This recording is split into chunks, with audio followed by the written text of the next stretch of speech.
Hello guys, good afternoon. Welcome to my vlog. So kain po tayo guys ng ating lunch. Late lunch na po yan. So kaganapan yan kahapon.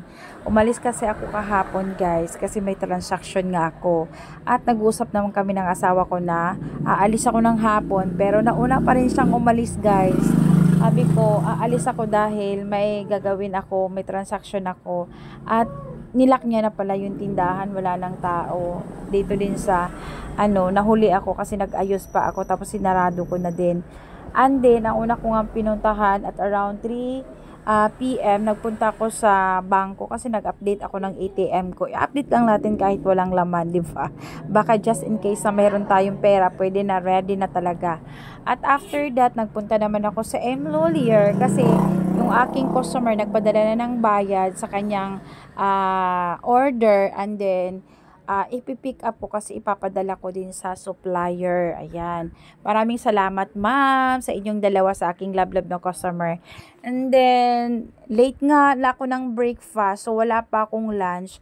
At around yata mga 4 mahigit. Pero kumakain-kain na ako guys ng toron. Pero hindi pa rin ako satisfied, nagutom pa rin ako kasi wala nga akong lunch. Kaya mga around 4 yata mahigit yun. Ayan, umakyat ako doon sa Arts Cafe. Ayan, nakapag-vlog na din ako before sa bagong fine dining na restaurant. At doon nga ako nagbalak na kumain din. So, ayun na naman, ayaw ko mag-snacks, gusto kong kumain. Kaya na-order ko yung mixed seafoods. Since lover ako ng mixed seafoods, hindi rin naman palagi ako kumakain kasi bawal, 'di ba? Sa high blood, pero hindi pa ako high blood. Nag-iiwas lang talaga ako.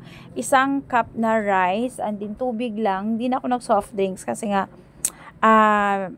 nag-limit na talaga ako sa akin sarili kasi nga 'di ba 40 hours na tayo, kailangan maingat sa kinakain. Ganoon naman din ngayon eh. So minsan may time talaga din na nako hindi mo mapipigilan. At least may time din na kaya mo magpigil. So ayun, marami nga yung order na mixed seafoods, malaking bandihado guys. Hindi ko talaga maubos. Siga ang ako matapaglantaw. Huy, kada hamok ba ini? So 3 or 4 pala ang pwedeng kumain yan. Sabi ko, paano ko ba ito ubusin? Sabi naman ng crew is, ma'am, pwede naman yan ipabalot. So, okay, sige. So, yun lang yung in-order ko, guys. At ang shake. Kasi nga, ayoko mag-soft drink. So, nag-shake ako. And then, syempre, free wifi. Kaya, ayan, nakapag-upload agad tayo. And then, after that, umalis na rin ako. Hindi na ako nagtagal after kong kumain. Naglakad-lakad ako. Simula dyan sa may Security Bank papuntang doon sa San Nicolas College. Doon ako sumakay ng tricycle papunta ng Lovell Salon kasi kukunin ko yung aking shades na naiwan nung nakaraang linggo pa. So, baka makalimutan ko maanon. Kaya pinuntahan ko nung hapon na yun. At pagkatapos guys, nagpunta na ako sa aking kumare kasi nagpapaturo ako sa online. Magaling kasi siya eh. At nag-usap-usap din kami. Nagpaturo ako ng ano bang kakalikutin kapag mag-online ka. O, diba? Para less effort. Ayan. And then, ayun, after that, hindi na rin ako nagtagal. Mga 30 minutes pinakamatagal ko. Nag-walk na ako papauwi ng bahay. Madilim na, mga alas 6 na mahigit, guys. At ando na nga yung anak ko. Inano ko na kain kami. Sabi niya, ayaw niya daw ng seafood. Yung aking youngest naman, umalis na nag-training. Yung asawa ko naman, ako, kasi nga, di ba, malapit ng fiesta dito sa amin. Napaka-busy niya, guys. Kaya hindi na rin ako nagtataka.